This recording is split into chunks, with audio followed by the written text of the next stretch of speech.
সুপ্রিয় দর্শক শ্রোতা, আজ আপনারা জাতীয় চিড়িয়াখানাতে দেখবেন প্রাণী জাদুঘর ও ফিশ অ্যাকোরিয়াম। আজ আমরা আপনাদের সুন্দর করে দেখাবো প্রাণী জাদুঘরের টিকিটের মূল্য 10 টাকা এবং বিভিন্ন প্রাণী দেখাবো। তাহলে দেখুন, এটা প্রবেশের ডান পাশেই বিশাল তিমি মাছের কঙ্কাল দেখতে পাবেন এবং প্রবেশ করেই বামেতে এরকম বিভিন্ন প্রাণীকে অ্যাকোরিয়ামে মমি করে সুন্দর করে দর্শনার্থীদের দেখার জন্য রাখছে। তাহলে অনেক আছে, ধীর স্থিরভাবে দেখুন।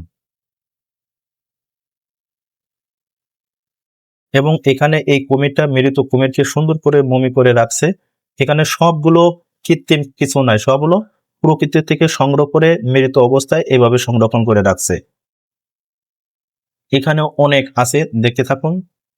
দেখুন, এখানে বন্য প্রাণীগুলো সবগুলো মমি করে সুন্দর করে দর্শনার্থীদের দেখানোর জন্য সুন্দর করে অ্যাকোরিয়ামে রাখছে। এখানে সামুদ্রিক বিভিন্ন প্রাণী দেখতে পাবেন।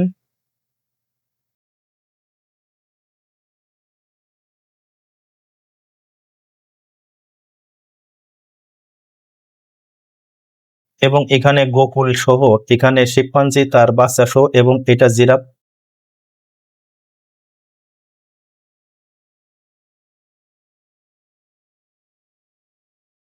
আর এই সেই 160 কেজি ওজনের কচ্ছপ, সামুদ্রিক কচ্ছপ এখানে সুন্দর করে সংরক্ষণ করে রাখছে মমি করে, যাতে জাতীয় চিড়িয়াখানা মিরপুর আসে এই বিখ্যাত 160 কেজি ওজনের কচ্ছপ দেখতে পারে দর্শনার্থী।